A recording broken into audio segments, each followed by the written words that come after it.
கர்த்தர் நல்லவர்.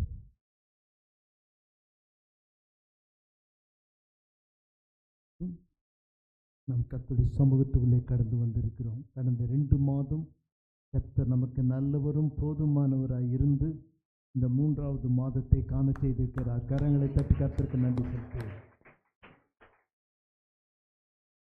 இந்த 2 மாதத்தில் பாஸ்டர் டில்டன் சொன்னது போல எத்தனையோ பேர் மரித்து போய்விட்டார்கள்.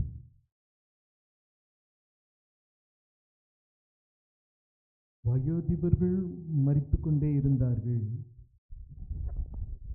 வாலிபர்களும் மரிக்க ஆரம்பித்து விட்டார்கள்.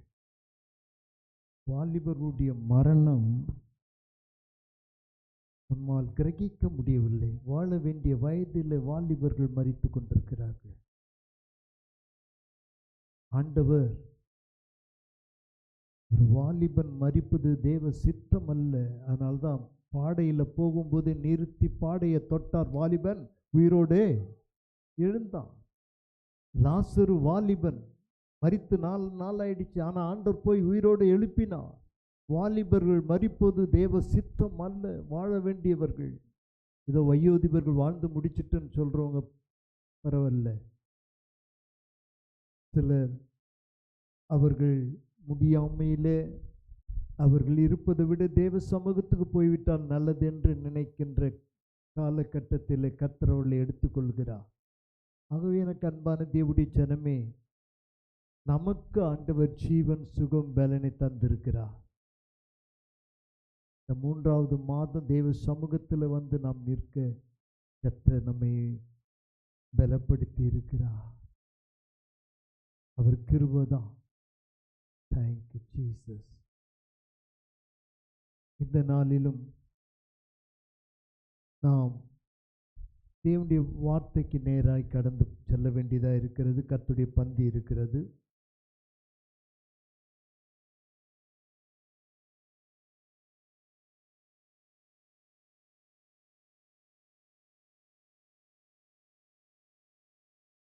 ஒரு வசனத்தை கூட நம் வேதத்திலிருந்து இந்த மாதத்துக்குரிய வாக்கு தத்தத்தை நாம் எடுத்துக்கொள்வோம்.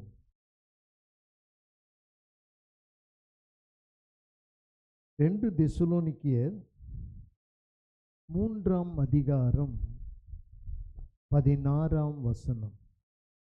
2 தெசலோனிக்கேயர் 3ஆம் அதிகாரம் 16ஆம் வசனம்.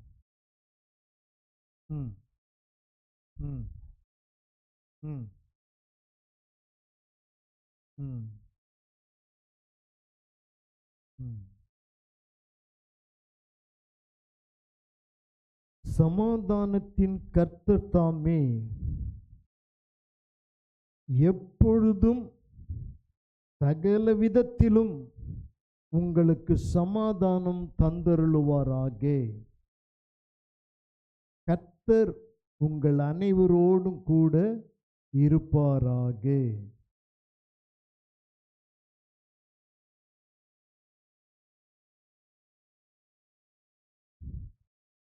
அப்போஸ்தலனாகிய பவுல் இந்த தெசலோனிக்கே சபையாருக்கு எழுதும் பொழுது அவர் கடைசியாய் ஆமென் என்று முடிப்பதற்கு முன்பதாக சொல்லுகிற ஒரு வார்த்தை, சமாதானத்தின் கர்த்தர் தாமே. கர்த்தருக்கு என்ன பேரா? சமாதானத்தின் கர்த்தர். சமாதானத்தின் கர்த்தர் தாமே எப்பொழுதும், ஆல்வேஸ், எப்பொழுதும் சகல விதத்திலும் உங்களுக்கு சமாதானத்தை தந்தருளுவாராக. கடந்த 2 மாதம் சமாதானம் இல்லாமலே நீங்கள் கடந்து வந்திருக்கலாம். இந்த வருஷமாகில நல்லா இருக்கும்னு நினைச்சோம். இந்த வருஷம் இப்படி ஆயிடுச்சு. சமாதானமே இல்லை. குடும்பத்தில் சமாதானம் இல்லை. வேலை ஸ்தலத்தில் சமாதானம் இல்லை. உறவுகள் மத்தியில் சமாதானம் இல்லை. பலவிதமான கவலையும் கண்ணீரும் வாட்டி வதைத்து கொண்டிருக்கலாம். ஆனால் பவுல் அந்த தெசலோனிக்கு சபையாருக்கு சொன்ன வார்த்தை, சமாதானத்தின் கர்த்ததாமே எப்பொழுதும் சகல விதத்திலும் உங்களுக்கு சமாதானத்தை தந்தருள்வாராக. அல்லேலூயா. எப்பொழுதும் சொன்னா இந்த வருஷம் 365 நாளும் உங்களுக்கு சமாதானம் இருக்கணும். ஆனால் சமாதானம் இல்லையே, என்ன செய்வது?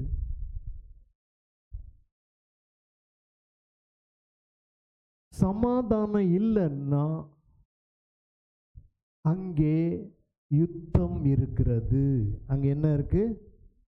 சண்டை.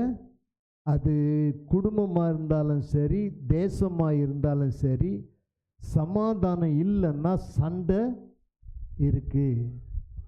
அதனால தான் இப்போ ஈராக்குக்கும் இஸ்ரேலுக்கும் சண்டைன்னா ட்ரம்ப் என்ன பண்ணுறாரு? சமாதானப்படுத்த முயற்சிக்கிறார். சிலர் சமாதானத்தை முயற்சிக்கிறார்கள். எப்படியாகிலும் சமாதானம் தேசத்தில் வந்து விடாதா என்று சொல்லி. நம் தேசத்துக்கு போவதற்கு முன்பாக குடும்பத்தில் சமாதானம் இல்லை, குடும்பத்தில் சண்டை சச்சரவுகள், அதற்கு ஒரு முற்றுப்புள்ளி வைக்க முடியவில்லை. சண்டைகள், பிரிவினைகள் குடும்பத்தை நாசப்படுத்தி கொண்டிருக்கிறது. சண்டை ஏன் வருது? வார்த்தைகள்.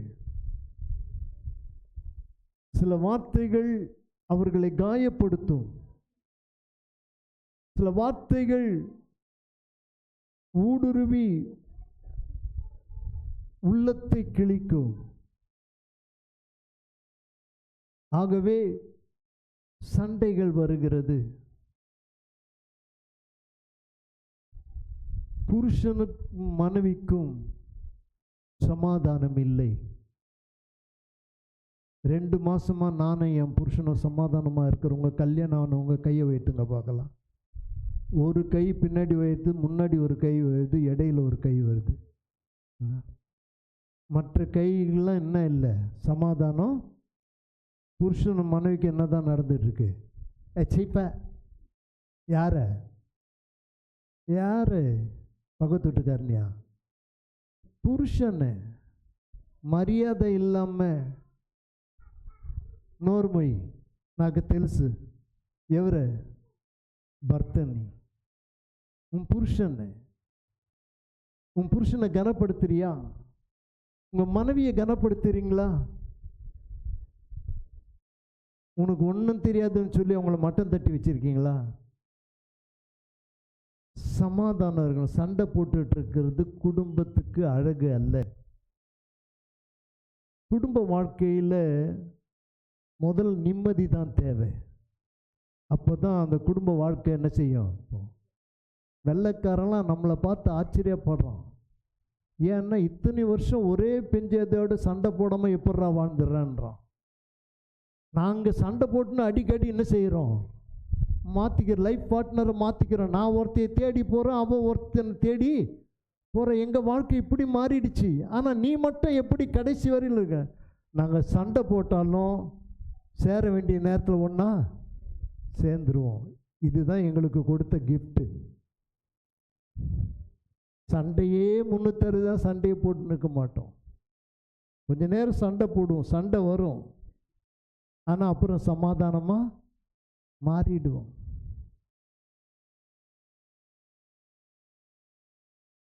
ஒரு காமெடிக்காக இந்த மொபைலில் வந்து அதை பார்த்தேன். ஒரு மனைவி போகிறா, உங்கள் கூட நான் வாழ்ந்ததுக்கு போதும், நான் எங்கள் அம்மா வீட்டுக்கு போகிறேன். அவன் ஒரு வார்த்தையும் சொல்லலை, இருன்னு சொல்லலை, போகணும் சொல்லலை, அவன் அமைதான். ஆனால் அவன் பொண்ணு சொல்லுது, அம்மா இந்த மாதிரி சந்தோஷமான காரியத்தெல்லாம் அப்பா கிட்ட சொல்லாத. எது காரியத்தை? அம்மா வீட்டுக்கு போகிறேன்னு நீ அப்படி சொன்னீன்னா போனீன்னா அவருக்கு என்னது சந்தோஷம். அவருக்கு என்னது இப்படிப்பட்ட சந்தோஷமான காரியத்தெல்லாம் அப்பா கிட்ட என்ன செய்யாத சொல்லாதான. உடனே அவளே யோசிக்கிறான், ஆமாம் நான் போயிட்டு அந்த மனுஷன் எப்படி இருப்பார் சந்தோஷமாக. சில சொல்ல நான் போனால் தான் தெரியும் உனக்குன்னு, நீ போனால் தான் அவன் சந்தோஷமாக இருப்பான்.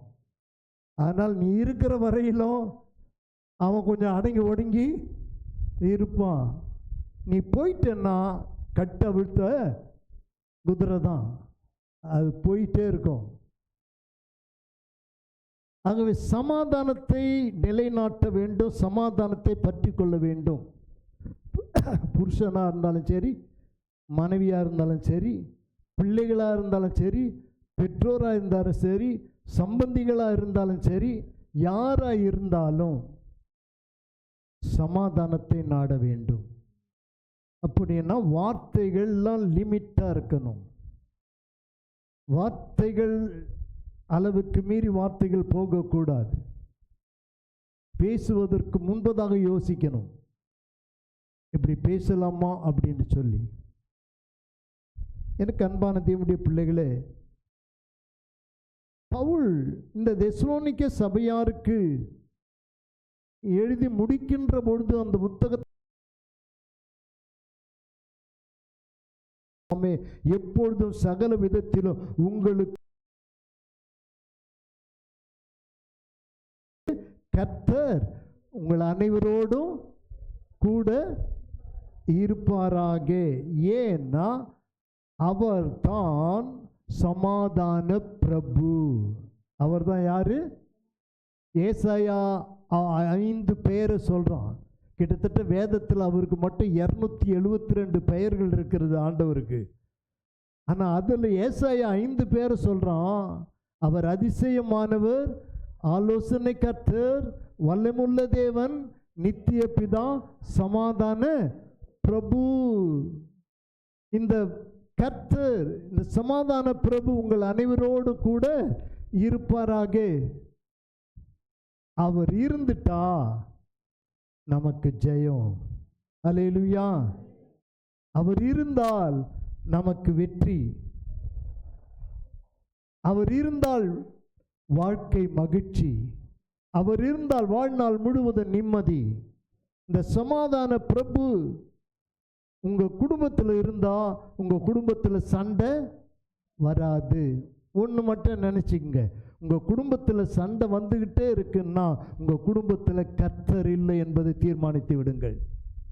சண்டை போடுற குடும்பத்தில் இயேசு, நான் அந்த காலத்தில் சின்ன பையனாக இருக்கும்போது சண்டை கிளாஸில், இயேசு வந்த வீட்டிலே சண்டை இல்லையே. இப்போ இயேசு வந்துட்டார்னா அங்கே என்ன இல்லை? சண்டை இல்லை. உன் குடும்பத்தில் சண்டை வந்துக்கிட்டே இருக்குதுன்னா இயேசு அங்கே இல்லை, கர்த்தர் அங்கே இல்லை. ஆகவே ஆண்டவர் உன் குடும்பத்தில் இருக்கணும். பக்கத்து வீட்டுக்காரங்கெல்லாம் பார்க்குற அளவுக்கு சத்தத்தை உயர்த்தி வால்யூமை கூட்டி கத்தி, நீ தான் கத்த முடியுமா, எனக்கு மேலே நான் கத்துறேன் பாருன்னு நீ கத்தனா அவன் அமர்ந்துடும். அவன் குறிப்பிட்ட நாளைக்கு தான் அமர்ந்துட்டு இருப்பான். அதுக்கப்புறம் அவனும் பொங்கி எழுந்துட்டா சத்தம் கூட கூட பேசக்கூடாது. இவங்கள தான் கேட்கணும். உங்கள் மனைவி உங்கள் கூட கூட பேசுகிறாங்களா? சிலர் சிரிக்கிறாங்க, சிரிப்புலேருந்தே தெரியுது பேசுகிறாங்கன்னு. கூட கூட பேசுகிறதெல்லாம் நிறுத்திக்கணும். பிரைஸ் எல்லாம். பிள்ளைங்களை கூட கூட பேசினா பிள்ளைங்களை அடிச்சிடுறீங்க. அது என்ன கூட கூட பேசிட்டு நீ மட்டும் புருஷங்கிட்ட பேசுகிற? சமாதானம் வரணும்னா பேச்சை குறைக்கணும். பிரைஸ் எல்லாம். வார்த்தைகள்லாம் லிமிட்டாக இருக்கணும். பதறி போய் கூட ஒரு தூஷணமான வார்த்தை வந்து விடக்கூடாது. ஆகவே இயேசு நம்முடைய குடும்பத்திலே வர வேண்டும். அல்லேலூயா. அவர் தான் சமாதான பிரபு. அல்லேலூயா. எங்கள் சமாதான பிரபு இவர், இயேசு அதிசயமானவர். எங்கள் சமாதான பிரபு இவர், இயேசு அதிசயமானவர் காலம் நிறைவேறும் நேரமே தேவன் வருகின்றாரே. காலம் நிறைவேறும் நேரமே வேகம் வருகின்றாரே. சந்தோஷ விண்ணொலியே இயேசு சாந்த சொரூபியவர் பள்ளத்தாக்கின் நீலே சாரோனின் மலர்ந்தோதித்தார். சந்தோஷ விண்ணொலியே பூலோகமே தேடாதவர் பேரும் புகழும் நாடாதவர். பூலோகமே தேடாதவர் பேரும் புகழும் நாடாதவர். ஒன்றானமே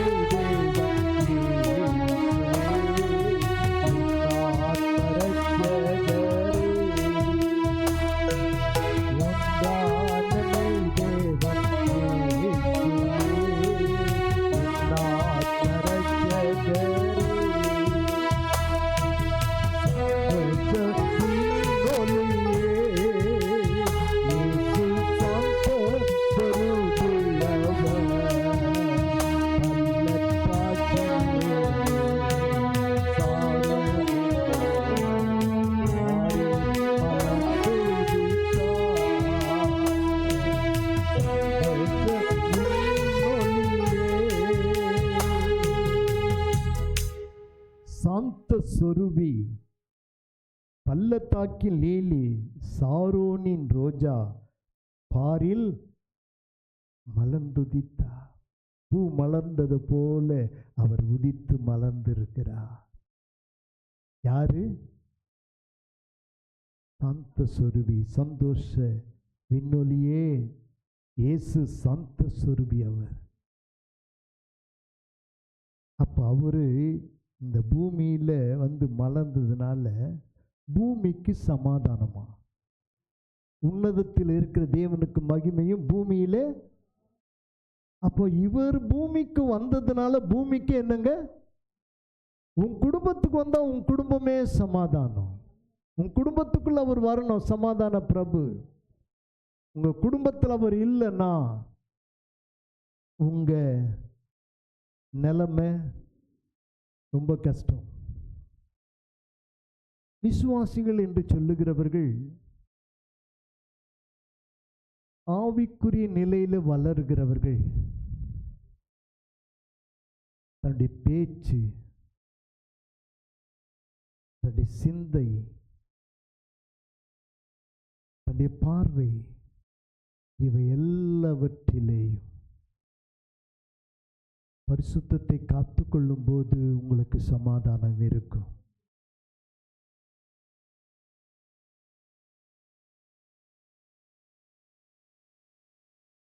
ஆவியின் கனிகள் 9.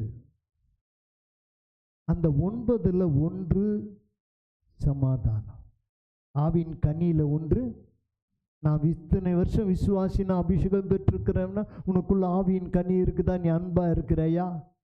ஆவியின் கனி அன்பு, சந்தோஷம், சமாதானம், நீடிய பொறுமை, தயவு, நற்குணம், இச்சை அடக்கம், விசுவாசம், இப்போ இது சாந்தம். இது எல்லாம் கலாத்தியர் 5:22 இருக்கிற இந்த 9 கனிகளும் உனக்கு இருக்கிறதா? நீ சமாதானத்தோடு இருக்கிறாயா? உனக்கு ஆவியின் கனி இருக்குன்னு அர்த்தம். நீ சமாதானத்தோடு இருந்தால் ஆவியின் இல்லைன்னா நீ என்ன ஜெபம் பண்ணாலும் சரி, என்ன பைபிள் வாசித்தாலும் சரி, ஆவியின் கனி இல்லைன்னா உன் வாழ்க்கையில் சமாதானம் கிடையாது. கர்த்தர் உன்னோடு கூட இல்லைன்னா உன் வாழ்க்கையில் சமாதானம். சமாதான பிரபு உன்னோடு இல்லைன்னா நீ பண்ற உபவாசம், நீ பண்ற ஜெபம், நீ வாசிக்கிற வேத வாசிப்பு எல்லாம் விருதா போடும். அவர் உன் கூட இருக்கணும். பிரைஸ் எல்லாம். அப்போ உன் ஜெபம் அங்கீகரிக்கப்படும்.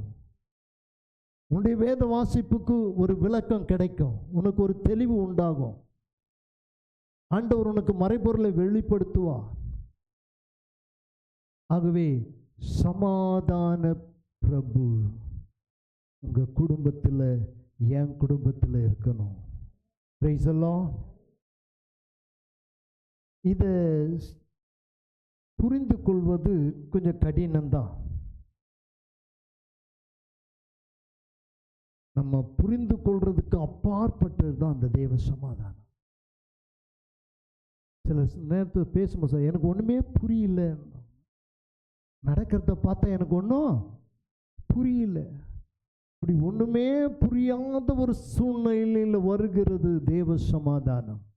அதுதான் எல்லா புத்திக்கும் மேலான தேவ சமாதானம். உன் புத்திக்கு அது எட்டலை, உனக்கு ஒன்றும் புரியல. ஆனால் எல்லா புத்திக்கும் மேலானது எதுதான்? தேவ ஆமாம், கவலையை மாற்றக்கூடியது தான். அதான் பிலிப்பியரில் வாசி, நீங்கள் ஒன்றுக்கும் கவலைப்படாமல் எல்லாவற்றை குறித்தும் ஸ்தோத்திரத்தோடு கூடிய ஜெபத்தினாலும் வேண்டுதலினாலும் தேவனுக்கு தெரியப்படுத்துங்கள், அப்பொழுது எல்லா புத்திக்கும் மேலான தேவ சமாதானம் உங்கள் இருதயங்களே ஆள கடவுது. நீங்க கவலைப்பட்டு இருந்தா தேவ சமாதானம் இல்லை. இப்போ ஒன்று சொல்றேன் பாருங்க, இந்த லைட்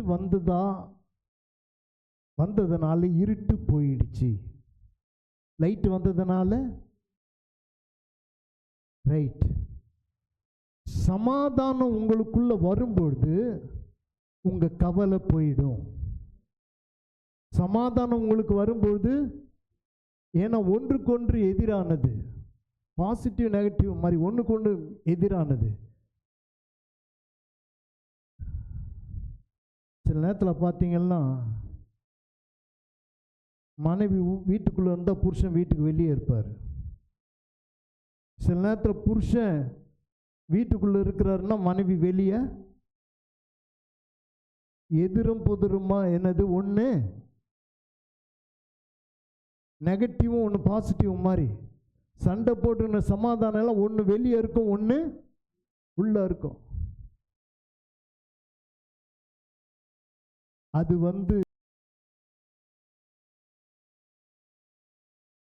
இருக்க வேண்டிய இடத்துல இருக்கணும். கவலை தான் நம்ம விட்டு வெளியே போகணும்.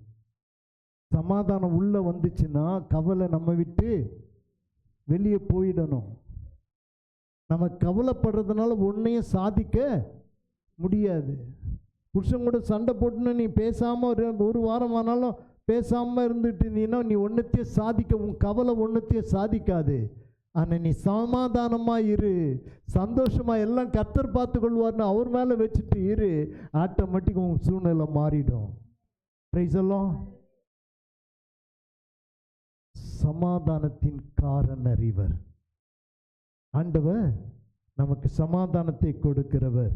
எனக்கு அன்பான தேவனுடைய பிள்ளைகளே, சிலருடைய வாழ்க்கையில் சிலருக்கு என்னென்ன கவலைகள்னு பார்த்தீங்கன்னா, மகா அலெக்சாண்டர்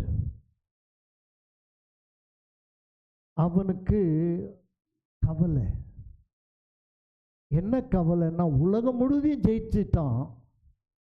உலகம் முழுவதையும் ஜெயித்த அலெக்சாண்டருக்கு இனி ஜெயிக்கிறதுக்கு தேசம் இல்லைன்ற கவலை. உலகம் முழுவதையும் ஜெயித்த அலெக்சாண்டர் இனி ஜெயிக்க தேசம் இல்லையே.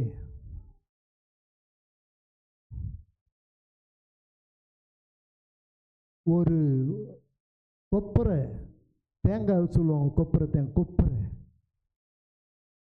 ஒரு கப்பான்னா தவளை. இந்த தவளைக்கு ஒரு கொப்பரை பெருசம். எவ்வளோ பெருங்க? தவளைக்கு ஒரு கொப்பரை ரொம்ப பெருசாம். அது கிரகிக்க முடியாத அளவுக்கு பெருசாம் அதுக்கு. ஆனால் அலெக்சாண்டருக்கு உலகம் ரொம்ப சின்னதான். அலெக்சாண்டருக்கு உலகம் முழுவதும் ஜெயித்த அலெக்சாண்டர் இனி நான் ஜெயிப்பதற்கு தேசம் இல்லையேன்னு கவலைப்பட்டானா. ஒரு முறை காசா பட்டணத்தில் யுத்தம் பண்ணி முடித்துவிட்டு தன்னுடைய போர் வீரர்களோடு கூட எருசலேமை நோக்கி போகிறான். அப்படி எருசலேமை நோக்கி போகின்ற நேரத்தில் அலெக்சாண்டர் எருசலேமின் மீது படையெடுக்க வருகிறான் என்று கேட்ட உடனே எருசலேமில் இருந்த ஆசாரியர்கள் எல்லாரும் வெண் வஸ்திரம் தரித்து கொண்டு, எல்லாரும் வெண் அங்கிகளை உடித்து கொண்டு வெண் வஸ்திரம் தரித்து கொண்டு, பிரதான ஆசாரியன், அந்த பிரதான ஆசாரியனுக்குரிய மார்பதக்கங்கள், தலைப்பாகை, இதையெல்லாம் எடுத்துக்கொண்டு அந்த பிரதான ஆசாருடைய நெற்றியில செதுக்கப்பட்ட வார்த்தைகள், அந்த நெத்தி பட்டை கர்த்தருக்கு பரிசுத்தம். என்ன வார்த்தை? அது தன் நெற்றி பட்டையில கட்டி கொண்டு பிரதான ஆசாரியன் முன்னே செல்ல, அந்த பிரதான ஆசாரியனுடைய பெயர் ஏதுவா. ஏதுவா முன்னே செல்ல மற்ற ஆசாரியர்கள் எல்லாரும் வெண் வஸ்திரம் தரித்து கொண்டு அவனுக்கு பின்னே வந்தார்கள். எருசலேமை பிடிக்க வேண்டும் என்கின்ற நிலையிலே அலெக்சாண்டர் வந்து கொண்டிருக்கிறார். இவர்களை பார்த்த உடனே பிரதான ஆசாருடைய நெற்றியில கர்த்தருக்கு பரிசுத்தம் என்ற ஒரு வார்த்தையை அவன் படித்த உடனே அவன் இறங்கினான், மரியாதை செலுத்தினான். அப்பொழுது அந்த ஏதுவா பிரதான ஆசாரியன் வேதத்தில் உள்ள தானியேலின் புஸ்தகத்தை திறந்து காட்டி, மேதியர் பெர்சியரை வீழ்த்திவிட்டு கிரேக்கர் சாம்ராஜ்யம் எழும்பும் என்று சொல்லப்பட்டிருக்கிறதை காண்பித்த உடனே அதை வாசித்த அலெக்சாண்டர் மிகவும் அவர் சொல்லிட்டு, அந்த கிரேக்கரில் ஒருவர் எழும்புவார் என்று சொல்லப்பட்டது, அது வேறு யாரும் அல்ல, அலெக்சாண்டர் ஆகிய நீதான் என்று சொன்னபொழுது அவனுக்கு இருந்த சந்தோஷத்திற்கு அளவே இல்லை. இந்த ஆசாரியர்களை எல்லாம் மிகவும் கனப்படுத்தி தன்னிடத்திலிருந்து பொருட்களை, விசேஷித்த பொருட்களை எல்லாம் அவர்களுக்கு கொடுத்து கௌரவித்து அனுப்பினான்.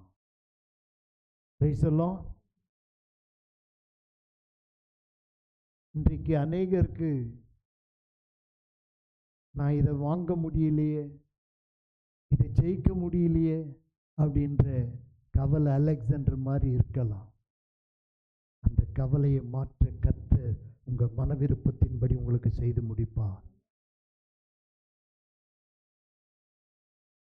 அவனுக்கு ஜெயிக்க முடியல, அடுத்த தேசத்திலே கவலை. சீஷர்களுக்கு ஒரு கவலை, நாங்கள்லாம் செத்து போகிறோமே, யாரு நாங்கள் மடிந்து போகிறோமே, உமக்கு கவலை. அவர் பின்னணியில தலையை வைத்து தூங்கி கொண்டிருக்கிறார், நல்லா தூங்குறார் கொரட்டை விட்டு. அவர் தூங்கல, தண்ணி படகு அசையும், கொந்தளிப்பு படகு அசையும், தண்ணி அடிக்கும் படகுல. ஆனா அவர் தூங்குற மாதிரி இருக்கிறார்.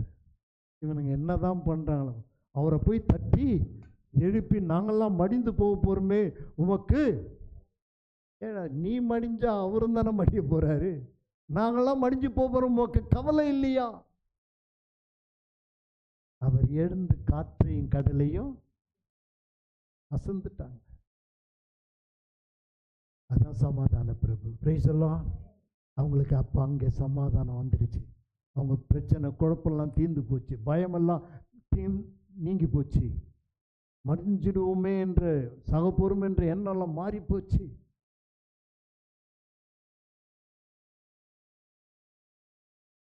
மார்த்தாளுக்கு அநேக காரியங்களை குறித்து கவலை, தேவையில்லாத கவலைலாம் மார்த்தாளுக்கு.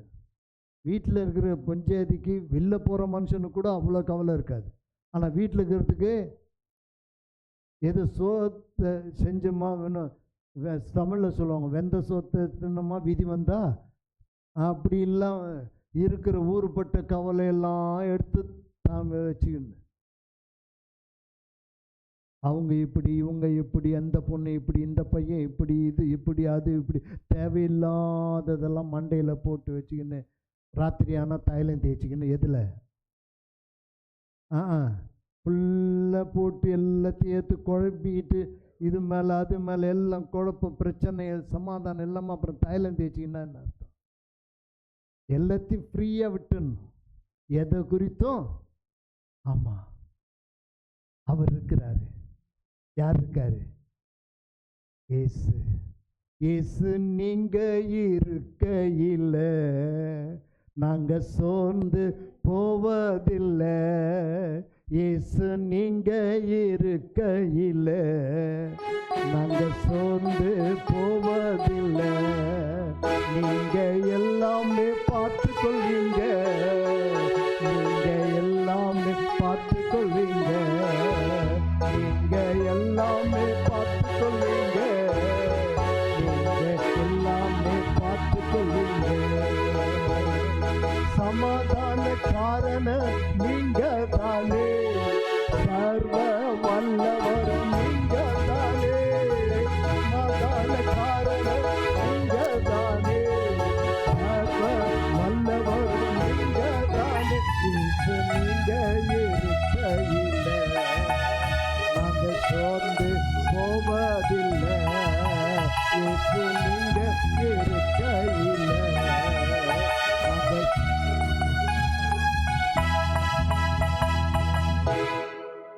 நீங்க எல்லாமே எங்க பிள்ளைகளை, நீங்க என் புருஷனை, நீங்க என் மனைவியை, நீங்க நாங்கள் எதை குறித்தும் கவலைப்பட மாட்டோம். Praise the lord. அல்லேலூயா. இயேசு நீங்க இருக்கையில் நாங்கள் சோர்ந்து போவதில்லை. ஏன்னா சமாதானக்காரனர் நீங்க தானே. நீங்க எங்க குடும்பத்தில் இருக்கிறதுனால என் குடும்பம் சந்தோஷமா இருக்கும். நான் நிம்மதி இழக்க மாட்டேன். நான் நிம்மதி இழந்தது போதும். நான் யுத்தம் பண்ணினது போதும். இந்த மனுஷனோடு போராடினது போதும். இனி நான் சண்டை சச்சரவுலாம் வச்சுக்க மாட்டேன். நீங்க சமாதானக்காரனர். நீங்க இருக்கிறீங்க, எல்லாம் நீங்க பார்த்து கொள்வீங்க. Price the Lord. இனி உங்க பிள்ளைகளை குறித்த பாரம் கூட நீங்க பார்த்து கொள்ளுங்கப்பா. அல்லேலூயா. நீங்க பார்த்து கொள்ளுங்க. ஒரு பெண்ணுக்கு ரொம்ப நாளா கல்யாணம் ஆகலையா. தாய் கவலைப்பட்டுக்கிட்டு சமாதானம் இல்லாமல் இருந்ததான். அன்னைக்கு ஒரு பிரசங்கியார் வந்து பார்த்தா, இந்த திராட்சை செடி பட்டு போகுதுன்னு சொல்லி நீ கவலைப்படுறியா? இப்போ ஒன்று செய், போய் அந்த திராட்சை செடியின் மேலே உன் கையை வச்சு நீங்கள் பார்த்து கொள்ளுங்கப்பா அப்படின்னு சொல்லி ஜெபம் பண்ணு. அந்த அம்மா அப்போவே பக்கத்தில் இருந்த பொண்ணு மேலே கையை வச்சு, ஆண்டவரே நீங்கள் பார்த்து கொள்ளுங்கப்பான்னு ஜெபம் பண்ணாங்களாம். ஏன்னா அந்த பொண்ணு கருப்பாக இருக்கா.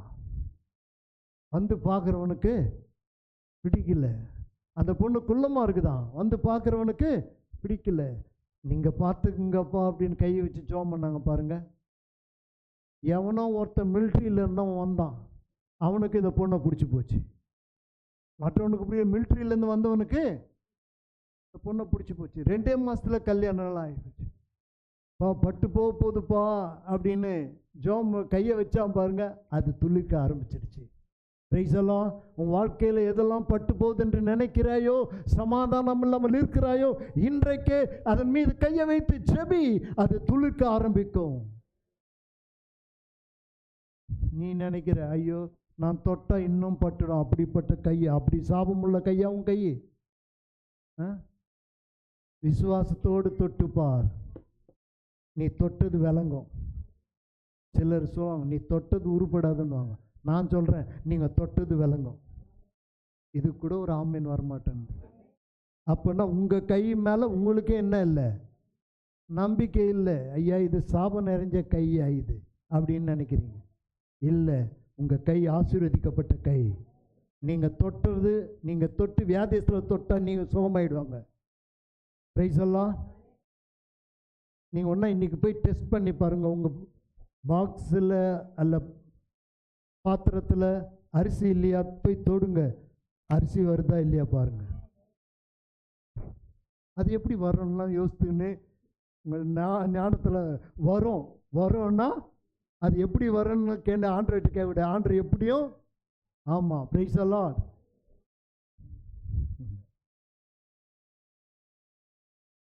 சாது செல்லப்பான்னு ஒரு பிரசங்கியார் இருந்தார், இங்கே தான் தாம்பரத்தில் இருந்தார். உலகம் அறிந்த ஒரு மனிதன், சாது செல்லப்பான்னு காவி போட்டிருந்தார். இங்கே கடப்பேரியில் தான் குளக்கரையில் இருந்தார். அவர் ஆண்டவர் நம்பி ஊழியத்துக்கு வந்துட்டார். ஊழியத்துக்கு வந்தால் ஒரு நாள் சாப்பாடு இல்லை. ஒரு நாள் ஆச்சு, 2வது நாள் ஆச்சு, 3வது நாள் ஆச்சு. இவர் முட்டி போட்டு ஜெபம் பண்ணுறாரு. ஃபேமிலி ப்ரேயர் எல்லாம் வச்சுட்டு, ஆண்டவரே நானும் என் மனைவியும் பரவாயில்ல, 3 நாள் பசியை தாங்கிக்கிட்டோம். இந்த சின்ன இந்த பிள்ளைங்க எப்படிப்பா பசியை தாங்கும்? நீ தானே என்னை அழைச்சிரு, உண்மை நம்பி தானே ஊழியத்துக்கு வந்தேன், இன்னைக்கு என் பிள்ளைங்களாம் பசியும் பட்டினியாக இருக்குது அப்படின்னு சொல்லிட்டு ஜெபத்தை முடிச்சுட்டார். அழுது கண்ணீரோடு ஜெபம் பண்ணிட்டு நைட்டு வெளியே வந்து பார்க்குறாரு, 2 டிஃபன் கேரியர் இருக்குது. இவங்க ஜெப நேரத்தில் என்ன வந்துட்டு இருக்குது, 2 டிஃபன் கேரியர். எடுத்து பார்த்தா எல்லாம் சூடாக பிரியாணிகள், சைட் டிஷ் எல்லாம் இருக்குது. இது யார் கொண்டாந்து வச்சிருப்பா இந்த நேரத்தில்? தூதம் வந்திருப்பானா யாரு? அவருக்கு ஒரே குழப்பம். சரி, குழப்பம் 2வது இருக்கட்டும், முதல்ல பசியை ஆற்றுவோம். பிள்ளைகள்லாம் கூப்பிட்டு எல்லாம் போட்டு சரி அப்படின்ட்டு எல்லாரும் சாப்பிட்டு, இவங்க 2 பேர் மட்டும் எப்படியும் பாத்திரத்துக்கு கொண்டாந்து வச்சவங்க பாத்திரத்தை எடுக்க வருவாங்கன்னு பாத்திரத்தை வச்சுட்டு உட்காந்துனுங்கிறாங்க. வருவாங்க. கடைசியில் தூக்கம் தான் வந்துச்சு, கண்டி எடுக்கிறதுக்கு ஆள் வரல. இவங்க தூங்கிட்டாங்க. ஆனால் அடுத்த நாள் தான் ஒரு பிரதர் வர்றார். வந்து, ஐயா வாங்க பிரதர், நேற்றுக்கு இந்த டிஃபன் பாக்ஸு நிறைய பிரியாணி கொண்டாந்து வச்சுட்டு போனோம். ஆமாம் பிரதர், நான் வந்து பார்த்தேன் யாருமே இல்லை, நாங்கள் வேகமாக சைக்கிளில் போயிட்டோம். இப்படி ஒரு காரியத்துக்காக என்கேஜ்மெண்ட் ஒன்று, அதாவது பெண் பார்க்குற இதில் என்கேஜ்மெண்ட்டை வர்றவங்க வரல, அதனால் செய்த பிரியாணியெல்லாம் இருந்து போச்சு. அப்போ எனக்கு ஞாபகம் வந்துச்சு, நீங்கள் கர்த்தருடைய ஊழியத்தை செய்கிறீங்க, உங்களுக்கு ஒன்று. அந்த நேரத்தில் அவருக்கு ஞாபகம் வந்து அவர் 2 டிஃபன் கேரியர் நிறைய பிரியாணி போட்டுன்னு வந்து இந்த ஊழியக்காரங்கிட்ட வீட்டில். இப்போ எப்படி வரும்னுலாம் நினைக்காத, அடுத்த ராத்திரியில் எப்படியும் வரும். கர்த்தர் எப்படியும் அனுப்புவார். நீ பட்னி போட உன்னை பட்னியாக இருக்க விட மாட்டார். அல்லேலூயா. ஆகவே சமாதானம் இருக்கணும். Price the Lord. எனக்கு அன்பான பிள்ளைகளே, ஆண்டவரை பிடிச்சிட்ட சமாதானம். வசனம் சொல்லுது, உம்மை உறுதியாய் பற்றி கொண்ட மனதை உடையவன் உண்மையே நம்பி இருக்கிறபடியால் அவனை அவனை எனக்கு விலங்களுக்கு ஒருத்தரும் அவனை பூர்ண சமாதானத்தோடு காத்துக்கொள்வீர்.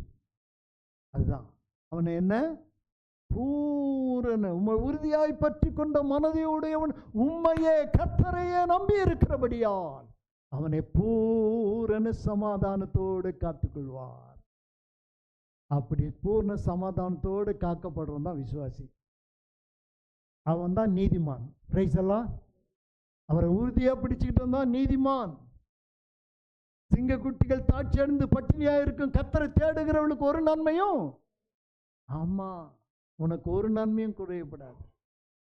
யாருக்கு சமாதானம் இல்லையா? யாருக்கு சமாதானம் இல்லை? துன்மார்க்கருக்கு சமாதானம் இல்லையா? ஏசாயா 48:22 கடைசி பகுதியை பாருங்க. ஏசாயா 48. துன்மார்க்கருக்கு சமாதானம் இல்லை என்று யார் சொல்றது? உங்களுக்கு சமாதானம் இல்லைன்றீங்களா, நீங்க தான் துன்மார்க்கர். உங்க வாழ்க்கையில எனக்கு சமாதானம் இல்லைன்னு சொல்றாதீங்க. அப்ப எல்லாம் நினைச்சிடுவாங்க இவங்க தான் துன்மார்க்க போலுது, யாரையும் வஞ்சிக்கிறாங்க போலுது. யாருக்கோ கெடுதல் செய்கிறாங்க போல தெரியுது. ஏன்னா உங்களுக்கு சமாதானம் இல்லைன்னா வசனம் தெரிஞ்சவன் என்ன நினைப்பான்? உங்களை துன்மார்க்கன் தீர்ந்துப்பான். துன்மார்க்கருக்கு என்ன இல்லை? அல்லேலூயா. நீங்களாம் சொல்லுங்க பார்க்கலாம், நாங்கள் நீதிமான் சொல்லுங்க. என்ன சத்தம் இப்படி வர்றதுக்கு?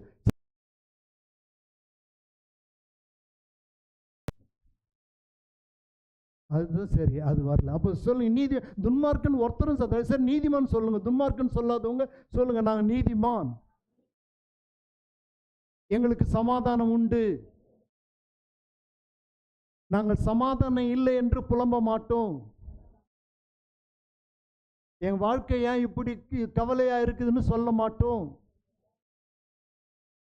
ஒருத்தரும் சொல்லக்கூடாது, எங்களுக்கு பிரச்சனை பாஸ்டர், எங்களுக்கு கவலை பாஸ்டர், எங்களுக்கு போராட்டம் பாஸ்டர், எங்களுக்கு வியாதி பாஸ்டர், எங்களுக்கு இப்படி பாஸ்டர், இதெல்லாம் சொல்லிக்கிட்டு இருக்கும்போது பிசாசு சந்தோஷப்பட ஆரம்பிப்பான். ஓஹோ, இதெல்லாம் நம்ம கூட்டம்.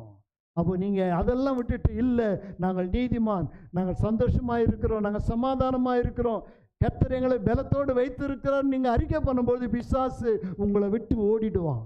இதெல்லாம் அந்த கூட்டம்ப்பா, அவர் கூட்டம்ப்பா, இதெல்லாம் நம்ம நெருங்கக்கூடாது அப்படின்னு சொல்லி. பிரைஸ் எல்லாம் உங்களை நெருங்கி அவன் வரான்னா அவர்கிட்ட உத்தரவு வாங்கின்னு தான் வருவான். யோபுக்கு எப்படி ஆண்டுகிட்ட உத்தரவு வாங்கின்னு வந்தானோ அதை போல், இல்லைன்னா உங்களை நெருங்கவே மாட்டான். நீங்கள் எல்லாம் தேவனால் தெரிந்து கொள்ளப்பட்ட முத்துக்கள். அல்லேலூயா. உங்களை அவன் நெருங்க மாட்டான். கர்த்தர் உங்களுக்கு சமாதானத்தை வைத்திருக்கிறார். ஆண்டு இந்த உலகத்தை விட்டு போகும்போது சொல்லிட்டு போனார், என்னுடைய சமாதானத்தையே உங்களுக்கு.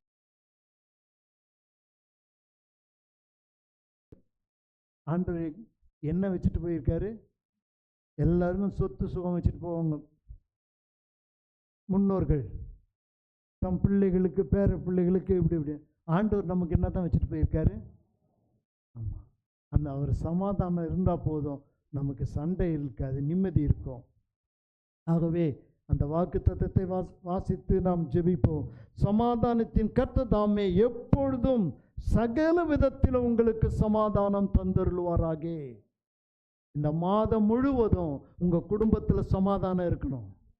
இந்த மாதம் முழுவதும் எந்த குடும்பத்திலையும் அவர் திட்டினார் பாஸ்டர், அவர் இப்படி பண்ணுற பாஸ்டர், அவர் ஒரு மாதிரி இருக்கிறார் பாஸ்டர், அவர் வழி சரியில்லை பாஸ்டர், இந்த செய்தியை என் காதுக்கு, அல்லேலூயா, அதை விட்டுட்டு சொல்லணும், இப்போ முன்ன விட என்னை நேசிக்கிறார் பாஸ்டர் சொல்லணும். எனக்கு சண்டை போடும்போது மட்டும் சொல்கிறீங்க, சந்தோஷமாக இருக்கும்போது சொல்ல மாட்டேன்றீங்க. இப்போ என்னை நேசிக்கிறார் பாஸ்டர், எனக்கு அன்பு பாஸ்டர், பாஸ்டர் இவ்வளோ இத்தனை ஆயிரம் கொடுத்து எனக்கு புடவை வாங்கி கொடுத்துருக்கார் பாஸ்டர், பாஸ்டர் கிட்ட சொல்லி சந்தோஷப்படுங்க. அந்த ஆள் வாங்கி கொடுக்கறதாவது நான் சொல்கிறதாவது நினைக்காதீங்க, வாங்கி கொடுப்பாரு. ப்ரைஸ் எல்லாம் வாங்கி கொடுப்பார். நெட்ஸை வாங்கி கொடுக்க மாட்டீங்க, வாங்கி கொடுப்பார், அவர் வாங்கி கொடுப்பார். ஜாய் நீ வேணான்ட்டியா? இது சூப்பர், புடவெல்லாம் வேணாம், பெருசாக கேட்குறாங்க. அவர் ஆராதிக்கிற தேவன் பெரிய தேவன், அவர் ஆராதிக்கிற தேவன் பெரிய. புடவைக்காக ஆண்டவர் இல்லை, நீ கேட்கிற நகை கூட கர்த்தரால் கொடுக்க முடியும். பிரைஸ் எல்லாம் அவர் செய்வார், அவர் செய்ய வல்லவர். ஆகவே உங்களுக்கு ஒரு சமாதானத்தை இந்த மாதம் முழுவதும், இந்த மாதம் மட்டும் இல்லை, இந்த வருஷம் முழுவதும், இந்த வருஷம் மட்டும் அல்ல, நீங்கள் ஜீவனோடு இருக்கிற வரையிலும் உங்களுக்கு சமாதானத்தை கட்டளையிடுவாராக. நீங்கள் வாழ்ந்து சுகித்திருப்பீர்கள். கர்த்தர் உங்களை ஆசீர்வதிப்பார். இப்பொழுது நம்ம ஜேடாக்குடைய பர்த்டேனால இன்னைக்கு அவருக்கு பர்த்டே என்ற